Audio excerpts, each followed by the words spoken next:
کی وجہ سے ان کو بوجھ عذاب ان کو قبر میں الگ حصہ مل رہا ہے. تمہاری وجہ تم مر گئے ہو مگر تمہارے کرتوت نہیں مرے, پیچھے یہ ساری برائیاں چھوڑ کے گئے. لہذا اس بات کا اہتمام ہونا چاہیے کہ ہم دنیا سے جائیں کوئی ایسا کام کر جائیں کہ ہمارے مرنے پر ہمارا نیک عمل نہ مرے, وہ سلسلہ جاری اور ساری رہے. لہذا یہ اللہ نے اہل ایمان پر احسان کیا ہے کہ ہمارے رشتے اپنے آبا و اجداد کے ساتھ, اپنے دوست احباب کے ساتھ اتنے مضبوط ہیں کہ وہ دنیا سے چلے جاتے ہیں تو پھر بھی ان کے ساتھ ہمارا رشتہ قائم رہتا ہے. فائدہ آدمی دنیا میں رہ کر کے ادھر پہنچاتا رہتا ہے. اب صحابہ کرام کا طریقہ یہی تھا کہ وہ لوگوں سے وعدے لیتے تھے کہ اچھا دیکھو اگر تم میرے بعد رہے, میں پہلے چلا گیا تو میرے لیے تم نیک اعمال کر لینا, میرے لیے کوئی حصہ دے دینا اور مجھے عاقبت میں کوئی دوستی کا حق ادا کر دینا. صحابہ وعدے لیتے تھے. حضرت ابو ہریرہ رضی اللہ تعالی عنہ سے روایت ہے, آپ نے لوگوں سے کہا, ایک وفد جانے لگا بصرہ کی طرف, وہاں ایک اشعار کی مسجد تھی اور رسول اللہ صلی اللہ علیہ وسلم نے فرمایا کہ اشعار کی مسجد سے ایسے شہداء اٹھیں گے کہ بدری صحابہ کے علاوہ کوئی اس درجے کا کوئی شہید نہیں ہوگا. تو ابو ہریرہ نے دیکھا کہ وفد جا رہا ہے, ان سے کہا میں یدمن لی ان یصلی فی مسجد اشعار رکعتین ویقول هذه لابی ہریرہ, کہا کون مجھے اس بات کی ضمانت دیتا ہے, تم جانے والوں کون مجھ سے وعدہ کرتا ہے, تم جا رہے ہو سکتا ہے میں پہلے چلا جاؤں کہ مسجد اشعار میں جا کے میرے لیے 2 رکعت نماز پڑھ لینا اور پھر کہنا هذه لابی ہریرہ, یہ 2 رکعت کا ثواب ابو ہریرہ کے لیے ہے. اس لیے اس بات کا اہتمام کیا جانا چاہیے کہ جانے والے کو ہم جو جانے والے جا رہے ہیں ان کے ساتھ اپنی دوستیوں کا, محبتوں کا, خونی رشتوں کا ہم حق ادا کریں.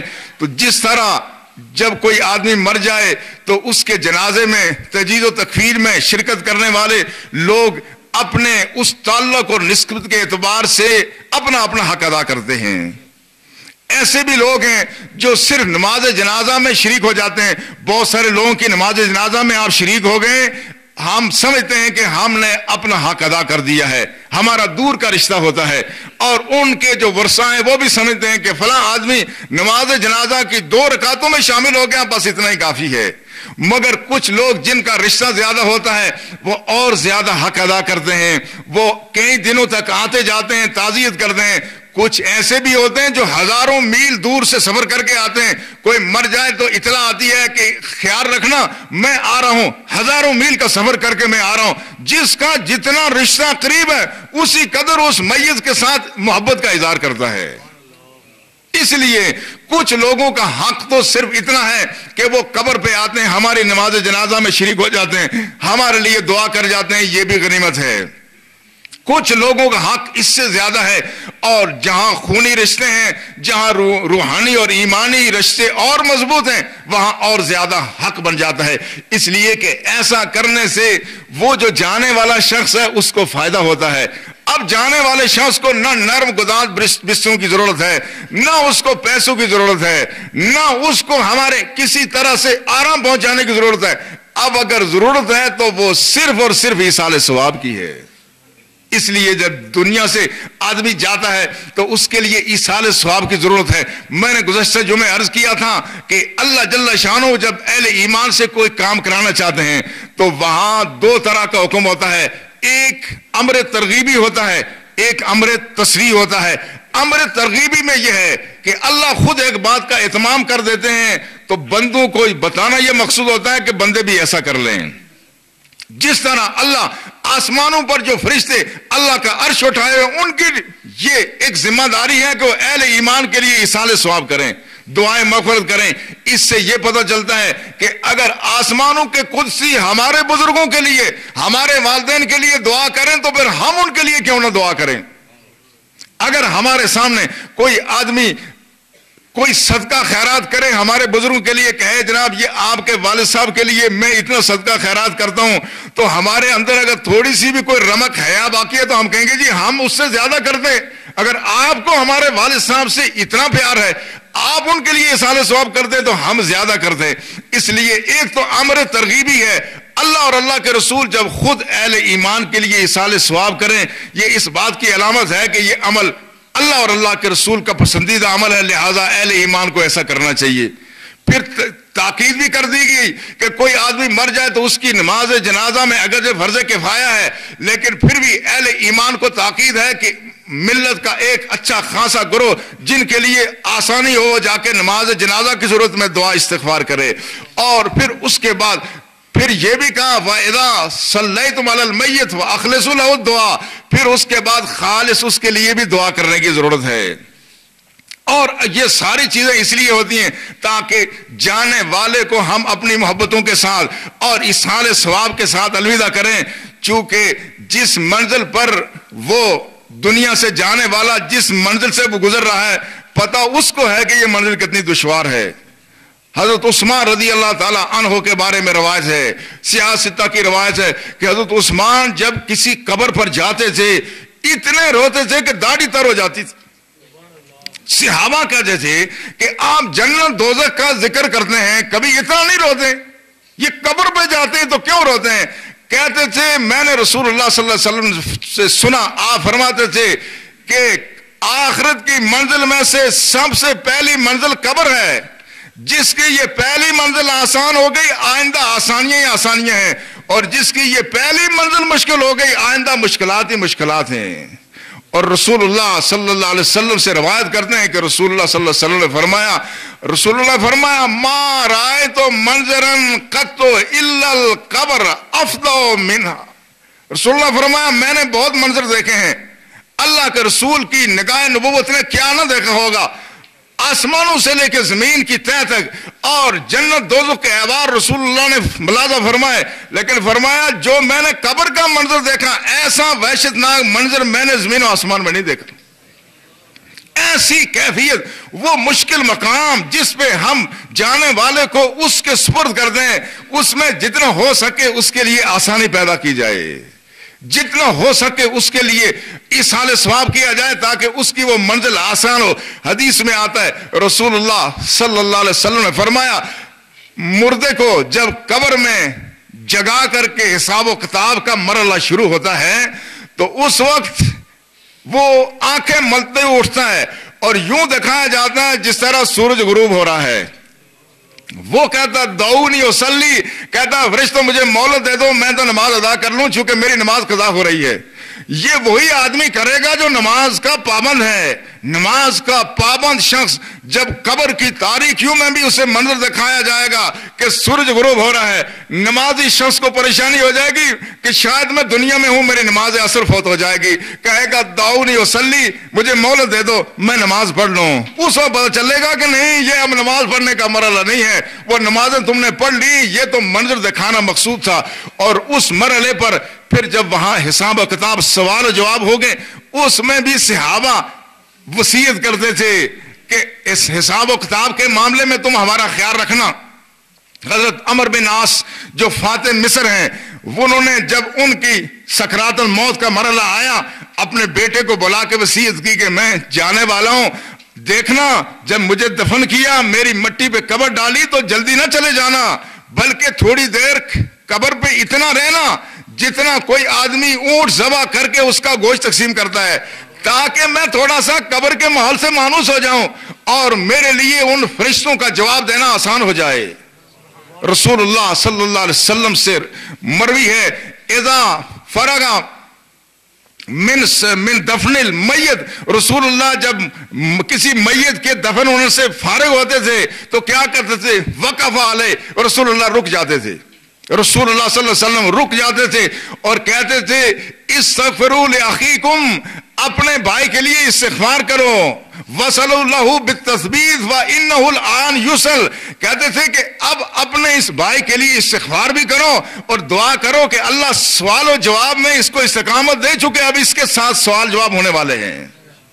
تو سوال و جواب ہونے کا یہ جو مرحلہ ہے اس پر اب ہمارے عجیب و غریب سلسلہ یہ ہے کہ ہم اب اپنے جانے والوں کو دعاؤں کے ساتھ نہ جانے کیوں الوداع نہیں کرتے اور سمجھتے ہیں کہ ہم کوئی دین کی بات کر رہے ہیں. یہ ایک عجیب و غریب مغالطہ ہے.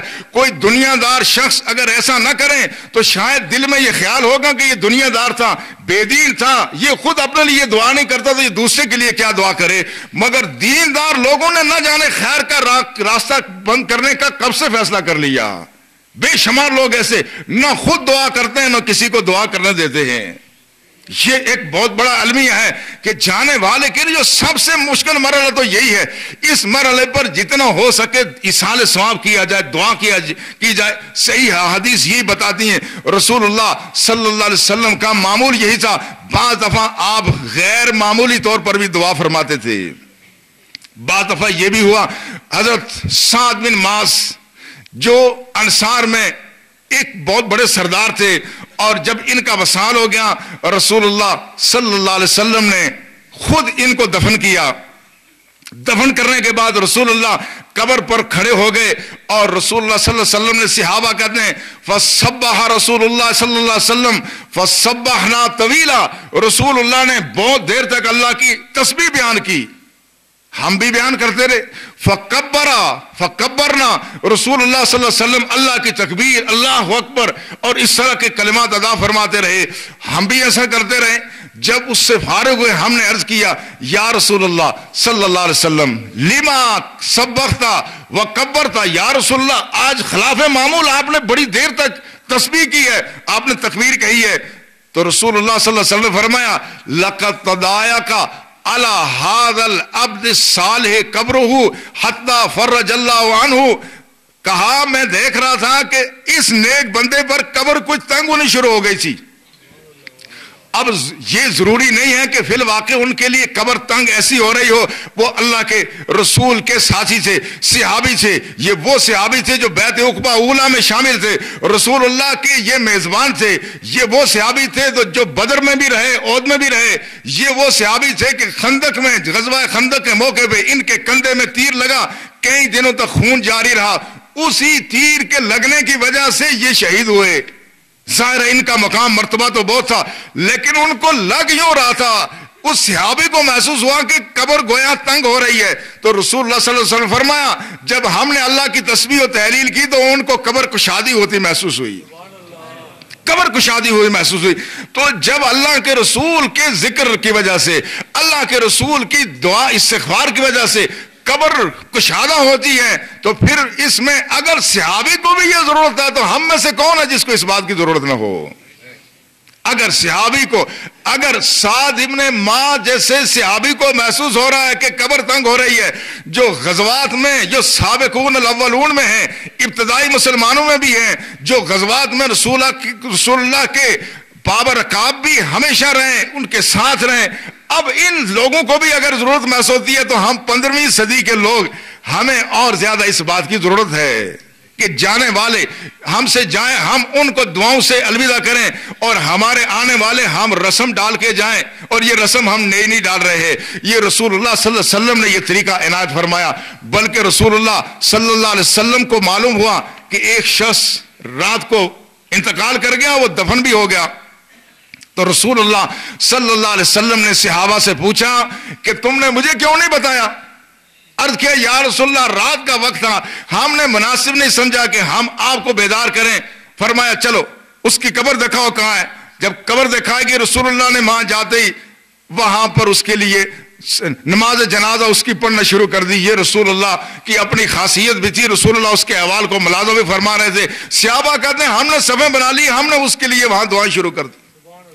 اگر رسول اللہ صلی اللہ علیہ وسلم اپنے صحابہ کے لیے ایسے کر رہے تھے, یہ ہمارے لیے تعلیم تھی کہ بعد میں آنے والے لوگ ایسے ہی کرتے رہیں. لہٰذا اس مرحلے پر ایصال ثواب کی اس گفتگو کے دوران اب اس بات کو مد نظر رکھیں, ہر شخص کا میت کے ساتھ تعلق جداگانہ ہے. کچھ لوگوں کا اتنا حق ادا ہو جاتا ہے کہ نماز جنازہ میں آئیں, مگر سب کا حق اس سے ادا نہیں ہوتا. تو پھر کرنا کیا چاہیے؟ جب کوئی شخص مر جائے, جانے والے کے لیے ایک تو سب سے پہلے آدمی خود تیاری کرے اور اپنے لیے کچھ کر جائے. لیکن اگر کوتاہی بھی کر گیا تو ساتھ ساتھ یہ ضرور کر لینا چاہیے کہ ہمیں یہ پتہ ہونا چاہیے کہ ہمارے ذمہ کس کا کیا حق ہے. ہمیں یہ معلوم ہونا چاہیے کہ ہمارے ذمہ اللہ کا کیا حق ہے، بندوں کا کیا حق ہے، اس حق کا پتہ ہونا چاہیے۔ اکثر لوگ آپ نے دیکھا ہوگا جب کوئی آدمی مر جائے تو وہاں پر اعلان کراتے ہیں کہ اچھا بھائی یہ فلاں صاحب دنیا سے چلے گئے ہیں، ان کے ذمہ کسی کا کوئی قرض ہو تو بتائیں، ہم قرض ادا کرنے کے لیے تیار ہیں۔ لیکن یہ ادھورا اعلان ہے۔ یہ دیکھنا چاہیے ہم بندوں کا قرض تو کہتے ہیں ادا کریں گے، مگر خدا کا جو قرض ہے وہ کون ادا کرے گا؟ ہر شخص کے ذمہ ہر شخص کو اپنا حساب کتاب کرنا چاہیے۔ یہ نہیں کہ بندوں سے کس سے ادھار لیا تھا اور کس کا کتنا دینا ہے، بلکہ یہ بھی کہ میں نے خدا کا کیا دینا ہے۔ خدا کا حق دینے سے کیا مراد ہے؟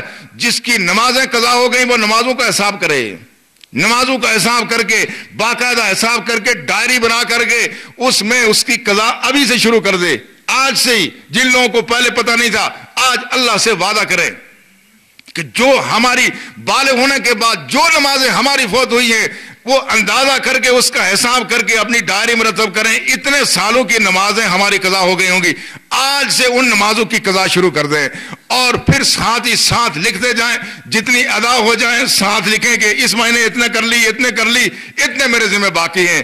جس کے روزے قضا ہیں وہ روزوں کا حساب کر کے لکھ لے، ڈائری مرتب کر لے، اور جس نے حج نہیں کیا ہے وہ حج کے لیے لکھ لے کہ میرے پاس زیادہ رات سی، میں حج نہیں کر سکا، لہذا میری طرف سے پیچھے حج کر لیا جائے۔ یہ سارا اپنا اکاؤنٹ تیار کر کے اور ساری چیزیں لکھ کر کے اپنے پاس رکھ لینی چاہیے۔ لیکن خدا نہ خواستہ اگر کوئی آدمی ایسا نہ کر سکا تو اس شخص کے ورثاء کو، اولاد کو، والدین کو، بہنوں کو، بھائیوں کو یہ سب سے پہلے یہ دیکھنا چاہیے کہ اس کے ذمہ قرض کس کا کتنا ہے، اس کے ذمہ بندوں کا قرض کتنا ہے، خدا کا قرض کتنا ہے۔ جب تک کوئی آدمی بندوں کا اور خدا کا قرض ادا نہ کرے، اگلا اصال ثواب بعد کی بات ہے۔ ہمارے ہاں یہ ایک بڑی خامی اور کوتاہی ہے، ہم کام آگے سے شروع کر دیتے ہیں، یعنی فرض چھوڑ کر کے نفل شروع کر دیتے ہیں۔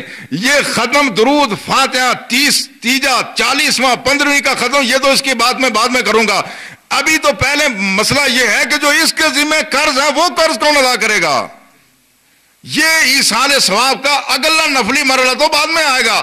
سب سے پہلے دیکھنے کی بات یہ ہے اس نے اگر بندوں کا قرض لیا ہے، رسول اللہ صلی اللہ علیہ وسلم نے فرمایا نفس المومن معلقۃ بدینہ حتی یقضی عنہ، فرمایا جب تک کوئی آدمی قرض ادا نہ کرے اس کے گلے میں عذاب کا پھندا تو لٹکا ہی رہتا ہے، عذاب کا پھندا۔ جب تک کسی آدمی نے بندوں کا قرض ادا نہیں کیا، قرض کی وصیت نہیں کی، اب اس کے لیے آپ جتنا ایصال ثواب بعد میں کریں، نہیں ترتیب قائم کریں۔ سب سے پہلے ہم نے اس کے ذمہ جو بندوں کا حق تھا وہ ادا کرنا ہے۔ اس مرحلے پر وہ لوگ جنہوں نے اپنی زندگی میں رشوت لی ہے، ناجائز پیسہ لیا ہے، میں ان سے گزارش کروں گا وہ ذرا اپنے دامن میں جھانک کر کے دیکھیں ان کا کیا ہوگا۔ نہ جانے کوئی مشرق کا تھا، کوئی مغرب کا تھا، کوئی شمال کا تھا، جنوب کا تھا، کس سے کتنا لیے، اب یہ آپ کیسے ادا کریں گے، اس کے بارے میں سوچ لیں۔ اور وہ لوگ، وہ افسران، وہ سرکاری اہلکار جنہوں نے سرکاری خزانے میں بددیانتی کی ہے، جنہوں نے ناجائز اختیارات استعمال کر کے پیسہ غبن کیا ہے، آج باقاعدہ جو کمیشن کا رواج ہے اس ملک میں، کسی کمپنی میں جائیں، کہیں بھی جائیں، افسران اپنا کمیشن لیتے۔ خدا کے بندو یہ کمیشن کہاں سے دو گے؟ یہ ذرا سوچ لو، یہ کمیشن کہاں سے دو گے؟ یہ جو تم نے مشرق و مغرب میں لوگوں کا حق مارا ہے، اس ریاست کا حق مارا، خدا کے بندے یہ سوچو آخر آپ کا کیا بنے گا؟ کیا یہ اندھیر نگری تو نہیں ہے؟ یہاں پر تو ہر چیز ایک ایسے نظام کے تحت چلتی ہے کہ اللہ جل شانہ کا ارشاد ہے کہ بروز حشر جب پوچھا جائے گا، جب نامہ اعمال سامنے آئے گا، بندہ حیران ہو جائے گا کہ ما لہذا الکتاب لا یغادر صغیرۃ ولا کبیرۃ الا احصاها، کہے گا یہ میرے نامہ اعمال کو کیا ہو گیا، اس میں تو کوئی چیز چھوڑی بھی نہیں۔ جو میرے سینئر افسر کو بھی پتا نہیں تھا، جو جونیئر کو بھی پتا نہیں تھا، جو ہیرا پھیری کی، جو دنیا میں صرف مجھے پتا تھا، وہ ساری ہیرا پھیری سامنے آ گئی۔ اس وقت پتا چلے گا کہ جو لوگ فراڈ کرتے ہیں، بے ایمانی ہیرا پھیری کرتے ہیں، سرکاری خزانے میں غبن کرتے ہیں، یا لوگوں کے ساتھ ہیرا پھیری کرتے ہیں، ان کا بنے گا کیا؟ یہ یہ سوچنے کا لمحہ ہے اور یہ لمحہ فکریہ ہے. اس میں اگر ہم آج بھی یہ فیصلہ کر لیں تو اللہ کی ذات کوئی نہ کوئی سبیل بنا دے گی. اگر کوئی آدمی آج بھی اپنی اصلاح کرنا چاہے تو اصلاح کی شاید اللہ کی ذات کوئی صورت بنا لے. لیکن عرض کرنے کا مدعا کیا ہے؟ سب سے پہلے بندوں کا حق ہے، بندوں کا حق ادا کیا جائے. بندوں کا حق ادا کرنے کے بعد پھر اللہ کا حق ہے. حدیث میں آتا ہے قبیلہ جوہینیہ کی اور ایک عورت، بخاری نے اس حدیث کو نقل کیا اور رسول اللہ صلی اللہ علیہ وسلم کی خدمت میں حاضر ہوئی. عرض کیا یا رسول اللہ صلی اللہ علیہ وسلم، میری ماں نے نظر مانی تھی کہ وہ حج کرے گی، مگر نظر پورا کرنے سے پہلے دنیا سے چلی گئی ہے، تو میں اب اس کی طرف سے حج کر سکتی ہوں؟ فرمایا اگر اس کے ذمہ قرض ہوتا تو کیا قرض ادا کرتی؟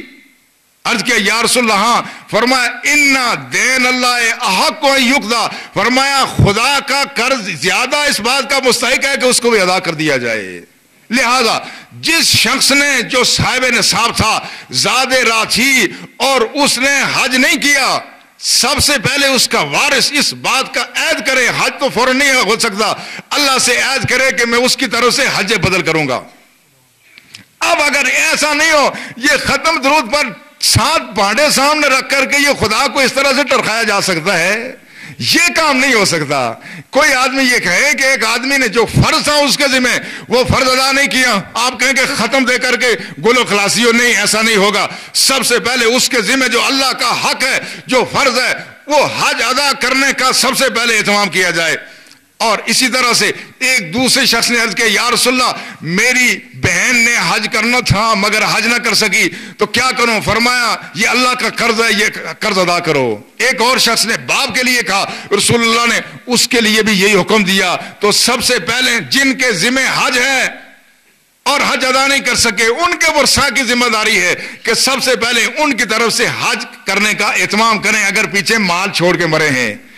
اور اگر انہوں نے روزے چھوڑے، روزے ادا نہیں کر سکے، رسول اللہ صلی اللہ علیہ وسلم نے فرمایا من ماتا و علیہ صیام فصام لہو ولیہ، فرمایا جو آدمی روزہ چھوڑ کے مر جائے، یعنی جو روزہ نہیں رکھ سکا، روزے کی قضا اس پر تھی، تو فرمایا اس کا ولی اس کی طرف سے روزہ رکھے. اب اس حدیث کا ظاہری مفہوم لے کر کے بعض علماء نے کہا کہ میت کے ورثاء کو روزہ بھی رکھ لینا چاہیے، لیکن امام ابو حنیفہ کا کہنا یہ ہے کہ روزہ نہیں رکھا جائے گا، بلکہ جو ترمذی نے حدیث روایت کی ہے کہ من کان علیہ صیام شہر فیطعم لہ مکان کل صوم مسکینا. امام ترمذی نے روایت کیا، رسول اللہ نے فرمایا جو شخص مر جائے اور روزے نہ رکھ سکا ہو، ہر روزے کے بدلے میں اس کو مسکین کا کھانا اس کے ورثاء کے ذمہ لازم ہے. اب مسکین کا کھانا کھلانے کا اہتمام ضروری نہیں کہ گھر میں کھانا کھلائیں، حساب کر کے وہ پیسہ دینا ضروری ہوگا، اس لیے کہ یہ خدا کا حق ہے اس پر یہ چیز لازم تھی. اور جس شخص کی نمازیں قضا ہو گئی ہوں اس کے ورثاء پر یہ ذمہ داری عائد ہوتی ہے کہ نمازوں کا حساب کر کے صدقہ فطر کے برابر ہر نماز کی، اس میں اگر جو قضا نہیں کر سکا، صدقہ فطر کے برابر رقم ہر ایک نماز کے بدلے میں ادا کی جائے گی. تو یہ حساب کا بنتا ہے، اس طرح سے حساب کرنا چاہیے. جانے والے پر محض دعا سے ہی کام نہیں چلے گا، وہ تو اضافی چیز ہے. سب سے پہلے یہ دیکھیں کہ اس کے ذمہ اللہ کا کیا حق تھا، بندوں کا کیا حق تھا.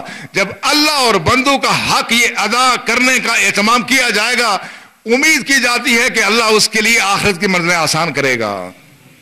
پھر جب اس کے لیے مزید احسان ثواب ہوگا تو اس کی قبر سے حشر تک ساری منزلیں اللہ جل شانہ آسان فرمائیں گے.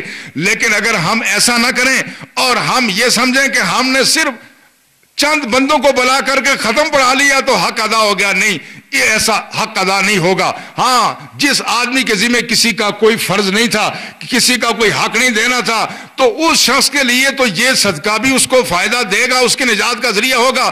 لیکن جس شخص پر حق بنتا تھا پہلے حق ادا کرے. جب ایسا ہوگا تو جو شخص قبر میں گیا ہے اور خوش نصیب اس کے پیچھے کوئی ایصال ثواب کرنے والا بھی ہے، تو رسول اللہ نے فرمایا ان اللہ لا یرفع ان اللہ لا یرفع درجات للعبد المؤمن فی الجنہ، جب اللہ کسی بندے کا جنت میں درجہ بلند کرتا ہے وہ کہتا ہے انا لی ہذہ، کہتا ہے یا اللہ یہ درجہ کیسے بلند ہوا؟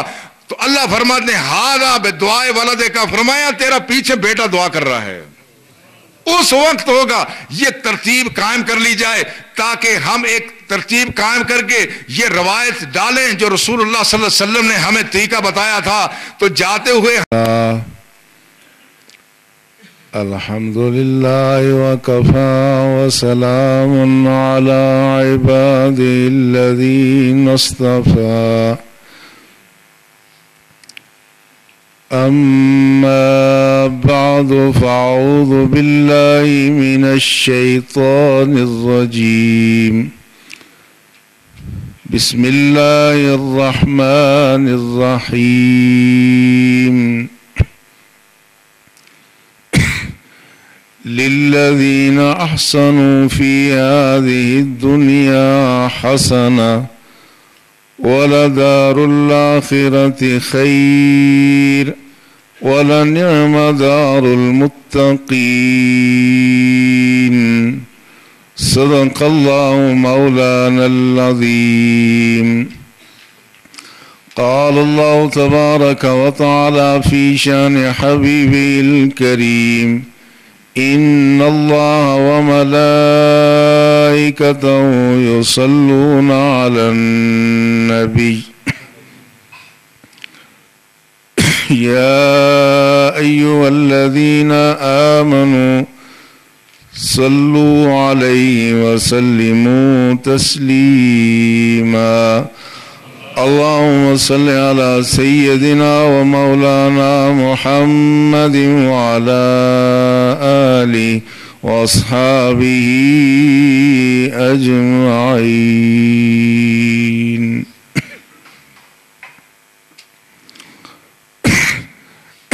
لائق احترام برادران ملت، گزشتہ جمعۃ المبارک کے موقع پر آپ نے ہمارے پاکستان سے تشریف لانے والے ایک جید عالم دین سے بیان سماعت کیا. اس سے پچھلے جمعے میں ان کی آمد اور اپنی غیر حاضری کا اعلان کرنا بھول گیا تھا. آپ امید ہے محسوس نہیں فرمائیں گے. اس سے پچھلے جمعے میں نے ایصال ثواب کے حوالے سے ایک اختتامی گفتگو کی تھی جس میں یہ بتانے کی کوشش کی گئی تھی کہ اہل ایمان جو دنیا سے پردہ کر جانے والے لوگ ہیں ان کے لیے جو صدقات و خیرات کرتے ہیں اللہ جل شانہ ان تک وہ اجر و ثواب پہنچاتا ہے اور ان کی بخشش اور مغفرت بھی ہوتی ہے، درجات کی بلندی بھی ہوتی ہے. آج ہم نے ایک نیا موضوع شروع کرنا تھا لیکن ایک نقطے کی وضاحت ضروری ہے. وہ یہ ہے کہ کیا جانے والوں کو جس طرح پیچھے سے ایصال ثواب کرنے والوں کا ایصال ثواب پہنچتا ہے، فائدہ دیتا ہے، اس طرح کیا جانے والے بھی پیچھے والوں کو کوئی فائدہ دے سکتے ہیں؟ تو اس میں یہ امر پیش نظر رہے کہ جانے والا خواہ وہ نیکوکار ہو یا گناہگار ہو، اعلیٰ درجے کا متقی ہو یا درمیانے درجے کا یا ادنا درجے کا، اگر وہ ایمان کی حالت سے دنیا سے گیا ہے اور پیچھے ایصال ثواب کرنے والا مومن ہے تو اس کا ایصال ثواب اس کو یقیناً پہنچتا ہے اور فائدہ دیتا ہے، ہر شخص کو فائدہ دیتا ہے. لیکن جو لوگ اس جہان سے ادھر منتقل ہو گئے، ادھر منتقل ہونے کے بعد ہر شخص دوسرے کو فائدہ نہیں پہنچا سکتا. بہت قلیل لوگ ایسے ہیں جو عالم برزخ میں ہو کر کے عالم دنیا میں کسی کو فائدہ پہنچا سکتے.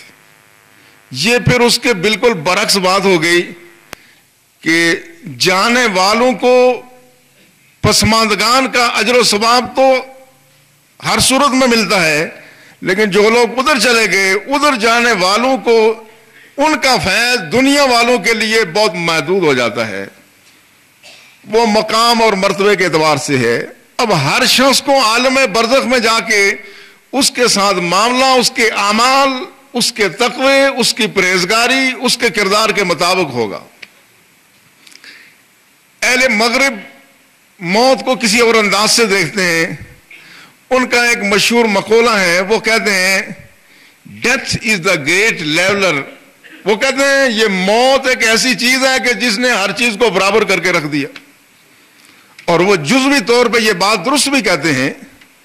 بظاہر موت پر ساری چیزیں برابر ہو جاتی ہیں، جب موت آ گئی تو ادنا و اعلیٰ، شاہ و غزا، حکمران و محکوم، بلند و بالا، عمارتوں میں بیٹھنے والے، فضاؤں میں سفر کرنے والے اور زمین کی پستیوں میں چلنے والے، کال کوٹھیوں میں رہنے والے اور محلوں میں رہنے والے، سب برابر ہو جاتے۔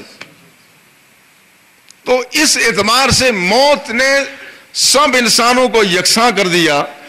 جو ہم نے مصنوعی معیار عظمت اور بڑائی کے، کنبوں اور قبیلوں کے، علاقوں اور زبانوں کے اور اس طرح کے مختلف جو معیار ہم نے قائم کیے تھے بڑے اور چھوٹے ہونے کے، اور جو ہم نے لوگوں کو بڑا اور چھوٹا بنایا ہوا تھا، موت نے سب کو یکساں کر دیا ہے۔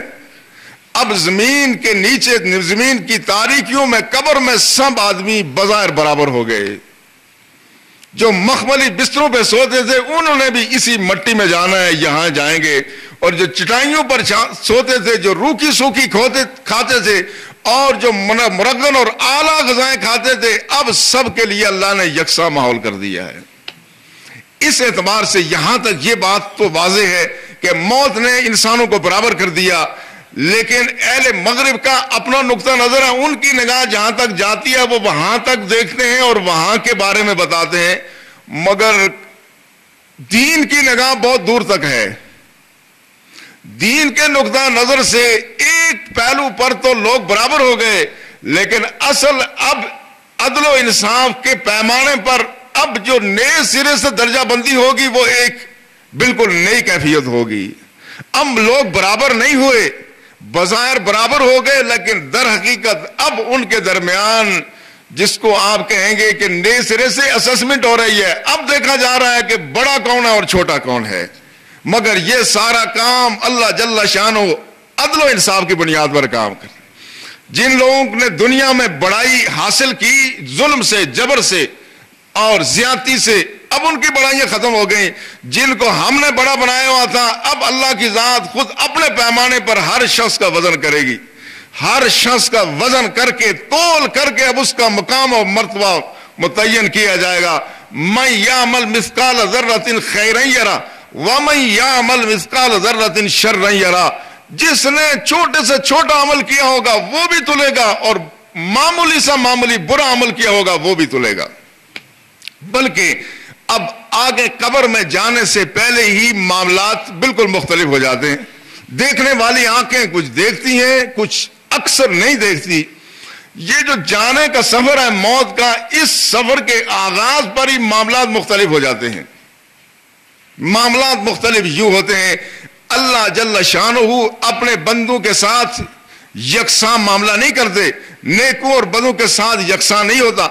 افنجعل المسلمین کالمجرمین ما لکم کیف تحکمون۔ بندو تم کیسی باتیں کرتے ہو؟ کیا ہم اپنے فرما برداروں کو نافرمانوں اور مجرموں کے ساتھ یکساں کر دیں گے؟ کیا جن کو تم نے دنیا میں بڑائی کی وجہ سے، دنیاوی بڑائی کی وجہ سے بڑا مانا تھا، آج کیا ہم بھی ان کو بڑا منا دیں گے؟ نہیں۔ افنجعل المسلمین کالمجرمین ما لکم کیف تحکمون۔ تم کیسی عجیب و غریب باتیں کرتے ہو، یہ برابر نہیں ہوں گے۔ تو ہوگا کیا؟ جب اس طرف جانے کا مرحلہ آئے گا تو پہلے مرحلے پر ابھی جان جسم سے پرواز نہیں کر چکی ہے، اسی مرحلے پر پیمانے مختلف ہو جائیں گے۔ جانا سب نے ہے مگر جانے کا انداز مختلف ہو جائے گا۔ اس لیے رسول اللہ صلی اللہ علیہ وسلم نے فرمایا، من کرہ لقاء اللہ کرہ اللہ لقاء ومن احب لقاء اللہ احب اللہ لقاء۔ فرمایا جو شخص اللہ سے ملنا چاہے گا اللہ بھی اس سے ملنا چاہے گا، اور جو اللہ سے ملنا نہیں چاہے گا اللہ بھی اس سے نہیں ملنا چاہے گا.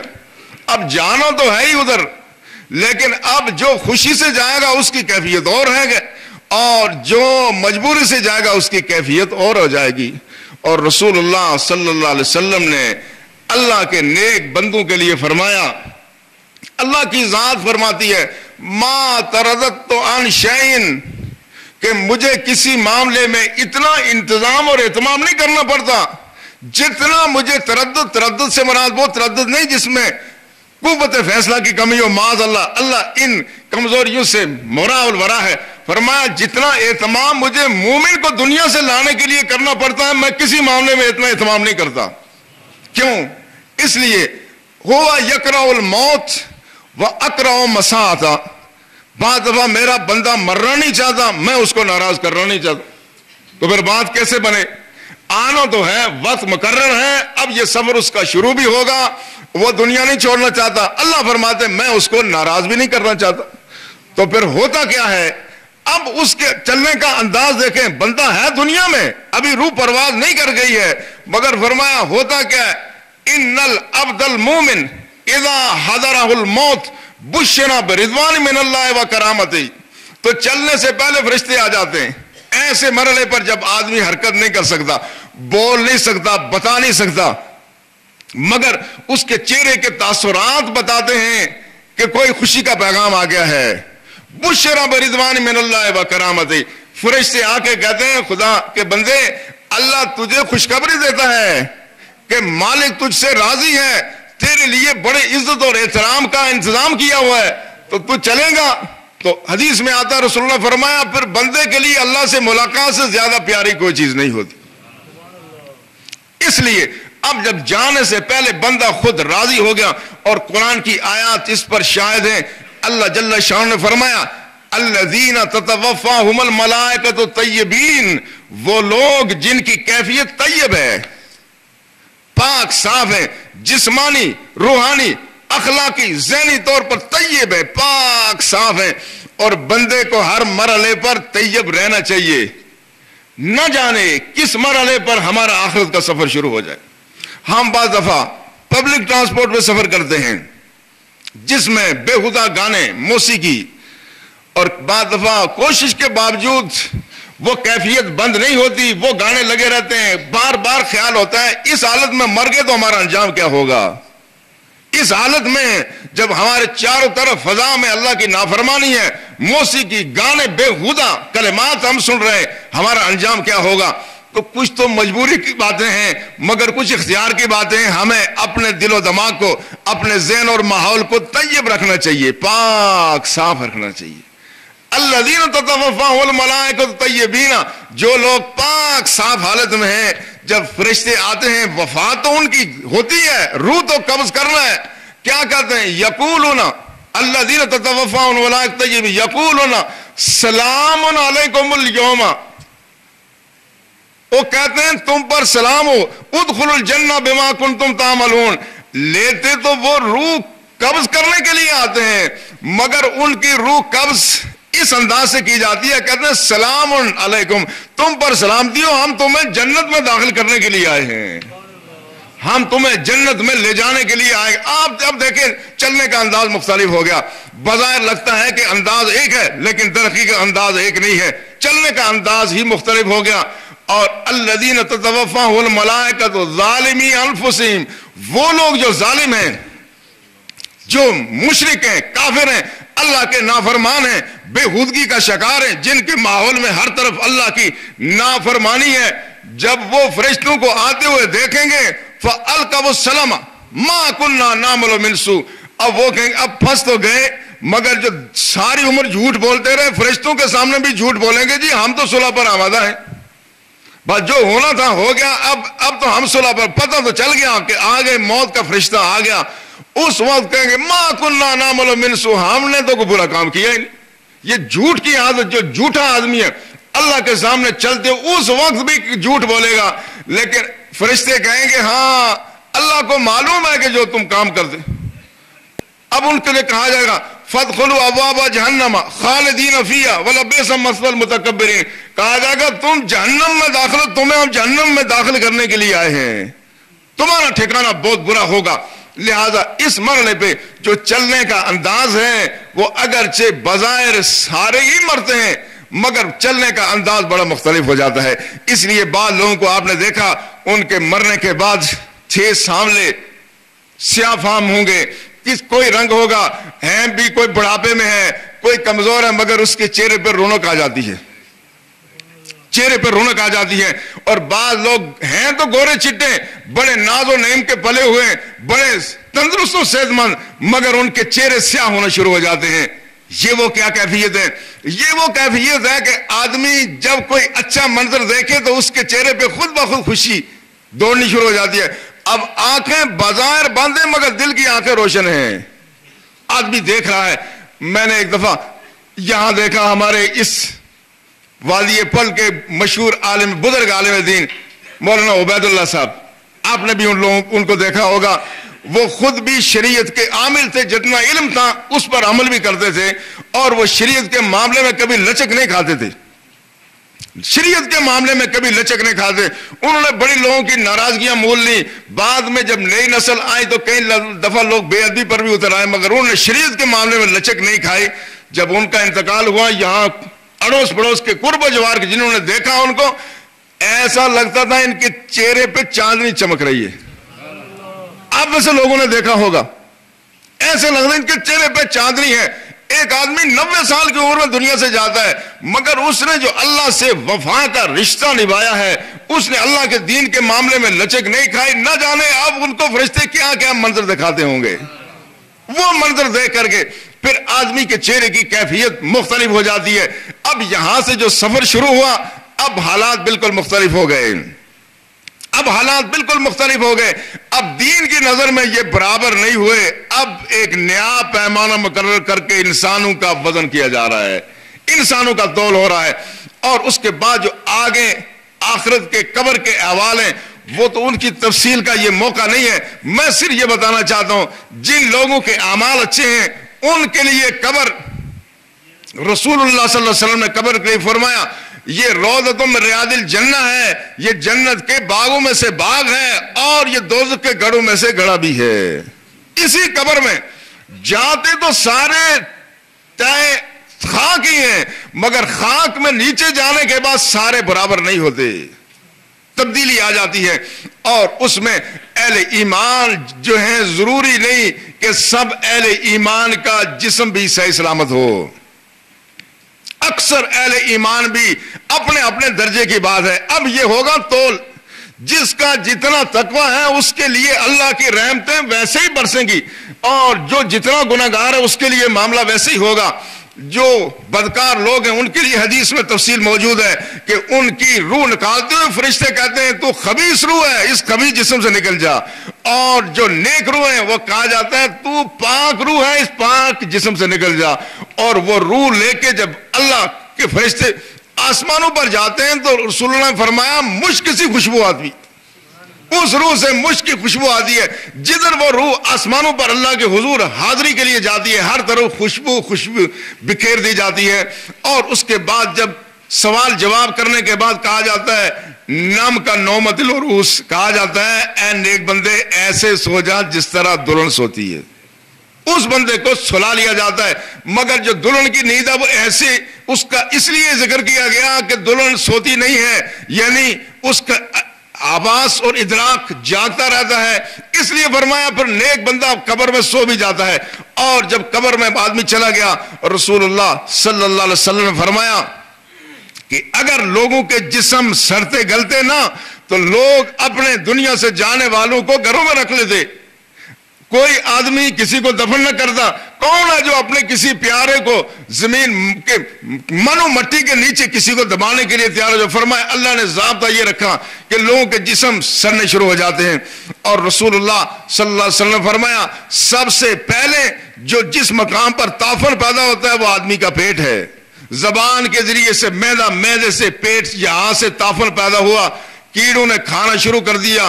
اور رسول اللہ صلی اللہ علیہ وسلم نے فرمایا جو چیز آخر میں رہ جاتی ہے وہ انسان کی ریڑھ کی ہڈی ہے, یہ باقی رہ جاتی ہے. اس کے بعد جسم کو باقی کیڑے کھا جاتے ہیں, مگر سب لوگوں کے جسم کیڑے نہیں کھاتے. یہاں ہے انصاف, اب ایسے بھی اللہ کے بندے ہیں کہ جن کے جسم کو کیڑا کوئی چیز ان کو مس نہیں کر سکتی، ایسے بھی اجساد ہیں، اور ان کے لیے قرآن نے شہداء کے لیے بھی یہ بات کی ہے، اور فرمایا گیا وَلَا تَقُولُوا لِمَنْ يُقْتَلُ فِي سَبِيلِ اللَّهِ أَمْوَاتٌ بَلْ أَحْيَاءٌ وَلَكِنْ لَا تَشْعُرُونَ۔ یاد رکھو کبھی بھی شہداء کو مردہ نہ کہنا، بلکہ وہ زندہ ہیں، وَلَكِنْ لَا تَشْعُرُونَ، لیکن تمہیں ان کی زندگی کا شعور نہیں ہے۔ اور دوسری آیت میں فرمایا وَلَا تَحْسَبَنَّ الَّذِينَ قُتِلُوا فِي سَبِيلِ اللَّهِ أَمْوَاتٌ بَلْ أَحْيَاءٌ عِندَ رَبِّهِمْ يُرْزَقُونَ وَلَا تَحْسَبَنَّ الَّذِينَ قُتِلُوا فِي سَبِيلِ اللَّهِ أَمْوَاتًا بَلْ أَحْيَاءٌ عِندَ رَبِّهِمْ يُرْزَقُونَ۔ اللہ کی راہ میں جو قتل ہو گئے، اللہ کی راہ میں جو شہید ہو گئے، ان کو مردہ گمان بھی نہ کرنا، بلکہ وہ اللہ کے ہاں زندہ ہیں اور اللہ ان کو رزق بھی عطا فرماتا ہے۔ تو شہید کی موت تو قرآن سے ثابت ہے، اور رسول اللہ صلی اللہ علیہ وسلم نے شہداء کے لیے فرمایا ارواحہم فی اجواف طیور خضر، فرمایا ان کی جو روحیں ہیں وہ جنتی سبز پرندوں کے پپوٹوں میں داخل ہو جاتی ہیں، وَتَسْرَعُ فِي الْجَنَّةِ، وہ جنت کی نعمت سے مستفید ہوتی ہیں، اور ان کے لیے اللہ نے عرش کے نیچے قندیلیں رکھی ہوئی ہیں جیسے گھونسلے ہوتے ہیں، اور فرمایا جب وہ جنت کی نعمتوں سے مستفید ہو کے ابھی باقی کو جنت میں نہیں گیا، شہداء کا خاص مقام ہے، اور وہ جنت کی نعمتوں سے جیسے اللہ کو شایان شان ہے کہ ان کا استفادہ کرائیں، اس کے بعد وہ جا کے ان گھونسلوں میں جب جاتے ہیں تو اللہ کی ذات جہاں کر کے ان سے پوچھتی ہے جیسے اللہ کو شایان شان ہے، کہتی ہے تمہیں کسی چیز کی ضرورت ہے؟ کہتے ہیں یا اللہ اور کس کی ضرورت ہے، آپ نے جنت عطا فرما دی، یہ نعمتیں ہیں، جدھر چاہتے ہیں ہم جاتے ہیں، اب کسی کی ضرورت نہیں ہے۔ اللہ 3 مرتبہ فرمائے گا، 4تھی دفعہ کہیں گے یا اللہ نوریدو ان تردا ارواحنا فی اجسادنا وان نقتل فی سبیل اللہ، کہتے ہیں یا اللہ اب تمنا ایک ہے کہ ہماری روح کو تو ہمارے جسموں میں پورے طور پہ لوٹا دے، ہمیں زندگی دے، ہم دنیا میں جائیں، پھر جہاد کر کے پھر قتل ہو کے تیرے پاس آ جائیں۔ تو پھر اللہ دیکھیں گے کہ اب ان کی کوئی خواہش نہیں ہے، ان کو اپنے حال پر چھوڑ دیا جائے گا۔ اب اللہ فرمائے یہ شہید کو یہ مقام کہاں سے ملا، یہ مرتبہ شہید کو کہاں سے ملا؟ یہ دونوں آدمی مرتا ہے۔ آپ نے دیکھا افغانستان ہو یا عراق ہو یا فلسطین ہو، وہاں مرتے دونوں طرح سے، اگر نیٹو فورسز کے آدمی مریں تو رنگ میں تو وہ ان سے بھی زیادہ گورے چٹے ہوں گے، لیکن وہ مرے تو تھوڑی دیر میں ان میں تافن پیدا ہو جائے، لیکن اللہ کے دین کا مجاہد مرے تو کئی مہینوں سالوں تک بھی اس کی جسم کو کوئی چیز نہ چھوئے۔ یہ کس کی برکت ہے؟ ایک جیسا جسم کا میکینزم ہے، ایک جیسے انسان ہیں، ایک جیسا ماحول ہے، لیکن فرق یہ ہے کلمہ طیبہ لا الہ الا اللہ محمد رسول اللہ کا، کلمے نے ایک کو دوسرے سے بہت بلند و بالا کر دیا ہے۔ آپ خود ہی اندازہ فرمائیں، وہ جس ذات کا کلمہ پڑھنے سے کسی آدمی کا اگر کوئی نیک عمل اور نہ بھی ہو، ایک شخص جو مسلمان نہیں تھا رسول اللہ صلی اللہ علیہ وسلم کی خدمت میں حاضر ہوا، میدان کارزار تھا، عرض کیا اے محمد صلی اللہ علیہ وسلم میں آپ کی مدد کرنا چاہتا ہوں۔ فرمایا میں کافروں سے مدد نہیں لیتا۔ عرض کیا یا رسول اللہ اگر میں ایمان لا کے میں کافروں سے لڑوں تو میں جنتی ہو جاؤں گا؟ فرمایا ہاں۔ وہ آدمی کھجوریں کھا رہا تھا، وہیں کھجوریں پھینکی، کلمہ پڑھا اور اس کے بعد جام شہادت نوش کر لیا۔ اس کے پاس کوئی نمازیں نہیں ہیں، روزے نہیں ہیں، زکوٰۃ نہیں ہے، اعمال صالحہ نہیں ہے، اللہ کے نبی کا کلمہ پڑھ کے جو راہ خدا میں شہید ہو گیا، اب اس کا مقام کتنا بلند و بالا ہو گیا۔ اس موقع پر یہ ذرا ذہن میں لائیں کہ جس نبی کا کلمہ پڑھنے سے ایک عام شخص کو حیات جاویدانی نصیب ہو جاتی ہے، ان انبیاء کا اپنا کیا مقام مرتبہ ہوگا۔ اس لیے رسول اللہ صلی اللہ علیہ وسلم نے جب جمعے کی فضیلت بیان فرمائی تو فرمایا کہ اس میں آدم کو اللہ نے پیدا فرمایا، اور اس میں اسی دن آدم کی موت بھی ہوئی ہے۔ فرمایا اسی میں سور بھی پھونکا جائے گا، اسی دن لوگ بے ہوش بھی ہوں گے۔ تو پھر فرمایا وَأَكْثِرُوا فِيهَا مِنَ الصَّلَاةِ، کہا اس دن مجھ پر درود کثرت سے بھیجا کرو۔ فَإِنَّ صَلَوَاتُكُمْ مَعْرُوضَةٌ عَلَيَّ، فرمایا یہ تمہارا درود و سلام پڑھنا یہ میرے سامنے پیش کیا جاتا ہے۔ تو صحابہ نے عرض کیا یا رسول اللہ صلی اللہ علیہ وسلم جب آپ دنیا سے تشریف لے جائیں گے آپ کی ہڈیاں بوسیدہ ہو جائیں گی تو پھر کیا ہوگا؟ فرمایا ان اللہ حرم علی الارض اجساد الانبیاء، فرمایا یاد رکھو بلا شبہ اللہ نے زمین پر حرام قرار دیا ہے کہ وہ انبیاء کے اجساد کو کوئی نقصان نہیں پہنچا سکتا۔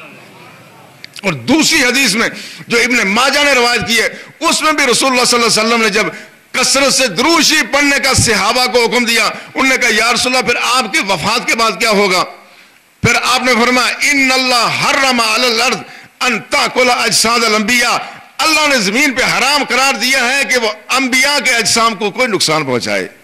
انبیاء کرام اپنی قبور میں اپنی شان کے مطابق حیات برزخی میں زندہ ہیں، اور اس کی مزید وضاحت وہ شب معراج کو ہوتی ہے جب رسول اللہ صلی اللہ علیہ وسلم فلسطین کے علاقے سے گزرے، فرمایا مررت بقصیم الاحمر، فرمایا میں وہ سرخ ٹیلے کے پاس سے گزرا، فرائیت موسیٰ یصلی فی قبری، میں نے دیکھا موسیٰ علیہ السلام اپنی قبر میں نماز ادا فرما رہے۔